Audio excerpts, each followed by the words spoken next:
নমস্কার, শুরু করছি আজকের সংবাদ।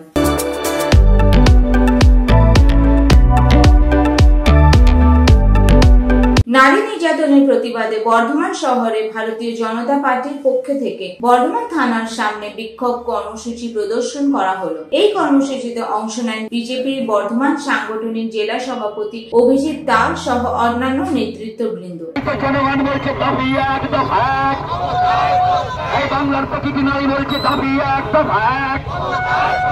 এই তৃণমূল বাংলা থেকে দূর হতো, এই টাকা রানী বাংলা থেকে দূর হতো, এই ধর্ষকের রানী মমতা ব্যানার্জি সেম সেম, এই ধর্ষক রানী মমতা ব্যানার্জি সেম সেম। অবিলম্বে বাংলার প্রতিটি মা বোনেদের সুরক্ষা দিতে হবে। বাংলার প্রতিটি মা বোনেদের সুরক্ষার দাবিতে বিজেপির আন্দোলন চলছে চলছে।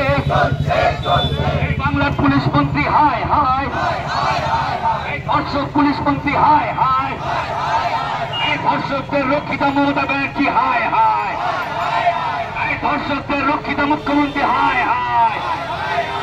অভিজিৎ দাস বলেন, কলকাতার আরজি করে একজন মহিলা চিকিৎসক ছাত্রীকে ধর্ষণ করে খুন করা হয়েছে, অথচ এই খুনের ঘটনাকে ধামাচাপা দেওয়ার চেষ্টা করছে রাজ্য সরকার। এরই প্রতিবাদে আমরা পথে নেমেছি। এর পাশাপাশি রাজ্যের নানা প্রান্তে এমনকি বর্ধমান জেলাতেও নারী নির্যাতন, ধর্ষণ ও খুনের ঘটনা ঘটে চলেছে। এই সমস্ত কিছুর প্রতিকার চেয়ে আমরা পুলিশ প্রশাসনের কাছে নিরাপত্তার দাবি জানাচ্ছি। পাশাপাশি রাজ্যের মহিলাদের নিরাপত্তা দিতে না পারার দাবিতে মুখ্যমন্ত্রীর পদত্যাগও আমরা চেয়েছি। অবিলম্বে দোষীদের শাস্তির ব্যবস্থা করতে হবে, নতুবা পুলিশ মন্ত্রীকে পদত্যাগ করতে হবে। এই দাবিতেই আমরা আজ বিক্ষোভ প্রদর্শন করছি।